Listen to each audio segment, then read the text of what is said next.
AP CM Jagan పై రాయితో దాడి చేసిన నిందితుని పోలీసులు కోర్టులో హాజరుపరిచారు. సీఎం జగన్ పై దాడి కేసులో నిందితుడు సతీష్ ఒక్కడిని అరెస్ట్ చేసిన పోలీసులు విజయవాడ కోర్టులో హాజరుపరిచారు. మరోవైపు ప్రధాన నిందితుడితో పాటు ఇతర నిందితుల స్టేట్మెంట్ ను పోలీసులు రికార్డ్ చేసినట్లు సమాచారం.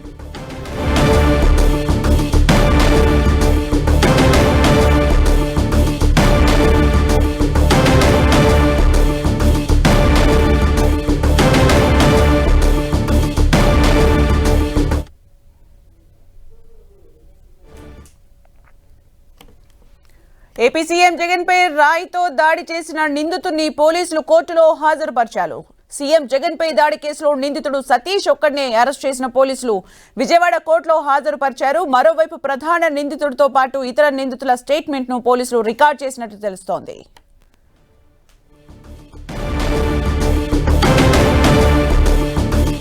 పూర్తి సమాచారం మా ప్రతినిధి తిరుమలరావు అందిస్తారు. తిరుమలరావు, అంటే పోలీసులు రిమాండ్ రిపోర్ట్ లో ఏ అంశాలు పొందుపరిచారు?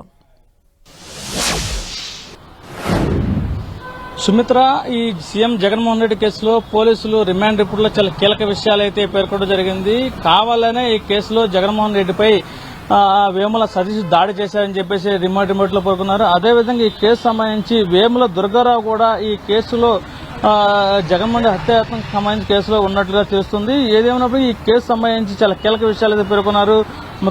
ముఖ్యమంత్రిని సంపాలనే ఉద్దేశంతోనే దాడి చేశారని, అదృష్టశాత్తు ముఖ్యమంత్రి పెద్ద చిన్న గాయాలతోనే బయటపడ్డారని చెప్పేసి రిమాండ్ రిపోర్ట్ లో పేర్కొన్నారు. ముఖ్యమంత్రి దాడి చేయాలని ముందస్తుగా పథకం వేసుకున్నారని రిమాండ్ రిపోర్ట్ లో పోలీసులు పేర్కొన్నారు. ఈ కేసు సంబంధించి ఏటుగా ఉన్న నిందితుడు సతీష్ హత్య చేసేందుకు కూడా ప్రేరేపించారని చెప్పేసి అయితే పేర్కోవడం జరిగింది. మరో విధంగా ఈ కేసులో ఏటుగా ఉన్న వ్యక్తి ప్రోద్బలంతోనే సతీష్ ఈ హత్యాయత్నానికి పాల్పడ్డారని చెప్పేసి రిమాండ్ రిపోర్ట్ లో పోలీసులు పేర్కొన్నారు.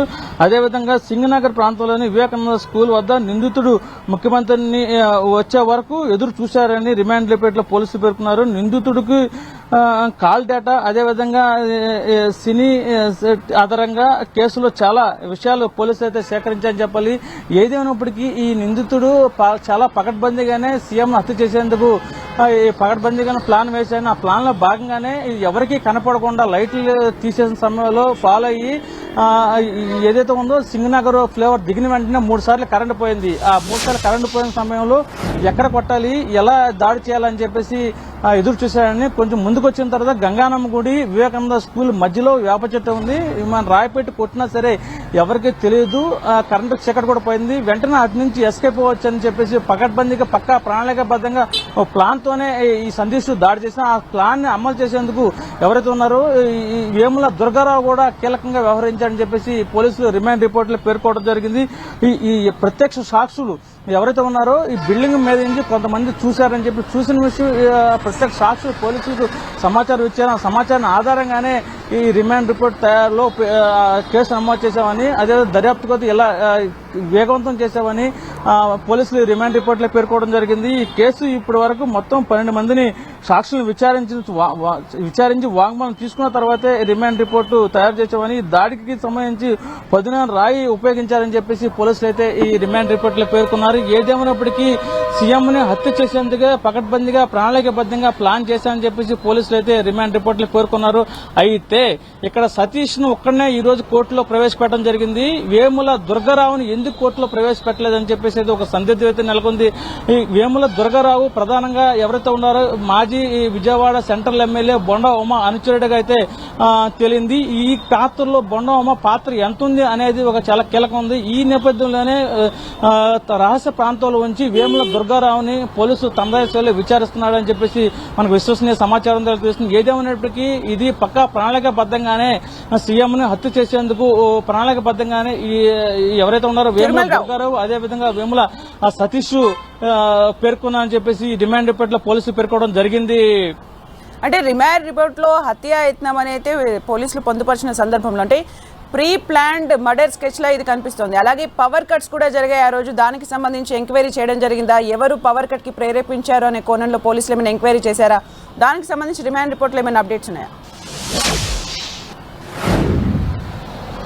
ప్లస్ ఇది రిమాండ్ రిపోర్ట్ లో పవర్ కట్ కు సంబంధించి ఎలాంటి పేర్కోవడం జరగలేదు. ఎందుకంటే సీఎం వచ్చే సమయంలో హై టెన్షన్ వైర్లు ఉన్నాయని చెప్పేసి తొలుత ఇంటెలిజెన్స్ వర్గాలు అదేవిధంగా లోకల్ పోలీసులు సంయుక్తంగానే సీఎం వెళ్తున్న ప్రతి మార్గంలో బస్సు చాలా హెవీగా ఉంది, బస్సుకి ఎక్కడ తగిలితే దానివల్ల ఎలాంటి ప్రమాదాలు వస్తాయని చెప్పేసి సీఎం వెళ్లే మార్గంలో పవర్ కట్ చేయడం జరిగింది. ఈ పవర్ కట్ కు ఇది సంబంధం కానీ పవర్ కట్ ను కూడా ఎవరైతే ఉన్నారో ఈ వేముల సతీష్ అదేవిధంగా వేముల దుర్గారావు ఉపయోగించుకున్నారని చెప్పేసి అయితే మనకు తేట తెలవుతుంది. రిమాండ్ రిపోర్ట్ ప్రకారం ఈ పవర్ కట్ చేయటం వల్ల వీళ్ళకి ఈజీగా రాయి దౌడ వేసేందుకు కూడా చాలా ప్రణాళికబద్ధంగా చేస్తున్నారు. ఈ రాయి వేయటంలో వేముల సతీష్ చాలా నైపుణ్యం కలిగిన వ్యక్తి అని చెప్పేసి అతని స్నేహితులు కూడా పోలీసులు ఇన్వెస్టిగేషన్ లో చెప్పినట్టు తెలుస్తుంది.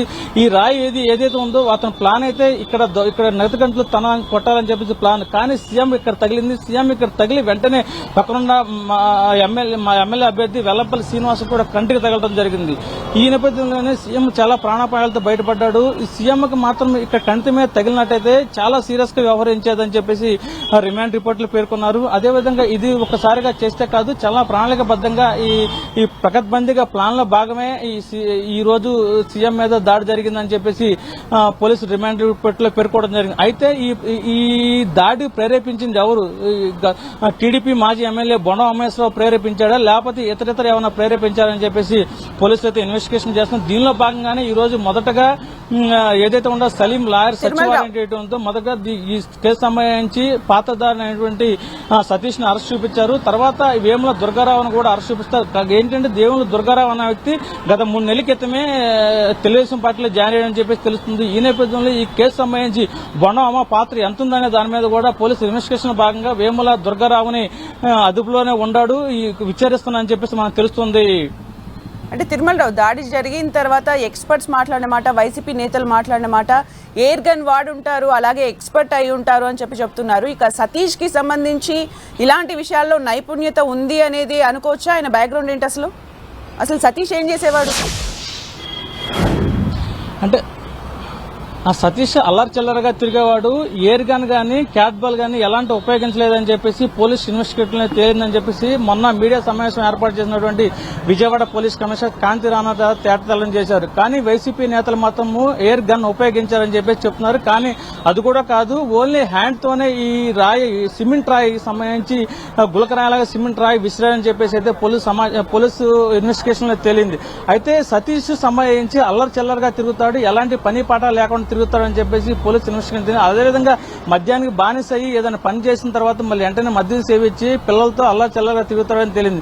కానీ ఈ మనకు తెలిసిన విశ్వసనీయ సమాచారం ప్రకారం అయితే, తాజాగా తెలిసిన సమాచారం ప్రకారం అయితే ఆ సీఎం పర్యటించే ముందు 3 రోజుల ముందు సరదాగా అందరూ కూర్చుని ఏదైతే ఉందో వడ్డరి కాలనీ దగ్గర కూర్చుని సరదాగా మాట్లాడిన సమయంలో సీఎం వస్తున్న సమయంలో రాయి పెట్టి విసరాలని చెప్పేసి దుర్గారావు సతీష్ చెప్పినట్టుగా, అదేవిధంగా దానికి సంబంధించి సతీష్ ఎటు బస్సు అని చెప్పినట్టుగా మనకి పోలీస్ ఇన్వెస్టిగేషన్ లో అయితే తాజా సమాచారం అయితే తెలిసింది. అయితే ఈ కేసు సంబంధించి అప్పుడుతో వాళ్ళు మర్చిపోయారు, తర్వాత ఎవరి ద్వారా వెళ్ళిపోయారని చెప్పేసి అనుకుంటారు. కానీ సీఎం వచ్చే సమయంలో ఈ ప్లాన్ అమలు చేసేందుకు సతీష్ అదేవిధంగా దుర్గారావు కూడా అమలు చేసేందుకు కూడా ప్లాన్ చేశారని చెప్పేసి ఇప్పటికే రిమాండ్ రిపోర్ట్ పేర్కొన్న దా ప్లాన్ లో భాగంగానే సీఎం సింగనగర్ ఫ్లేవర్ దిగిన వెంటనే డాబకోట్ల సెంటర్కి వెళ్లారు. ఆ ప్రాంతంలో లైట్లు తీసుకోవడం జరిగింది. మరికొంచెం ముందుకెళ్లిన తర్వాత మరి ఇంకోసారి లైట్లు తీశారు.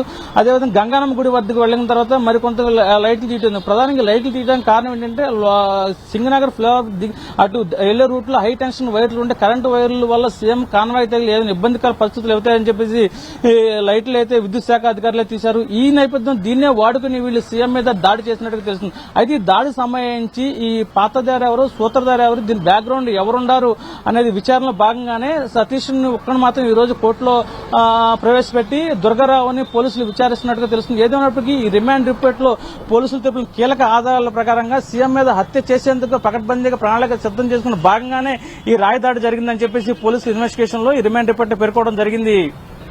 Thank you Tirumalarao for the updates.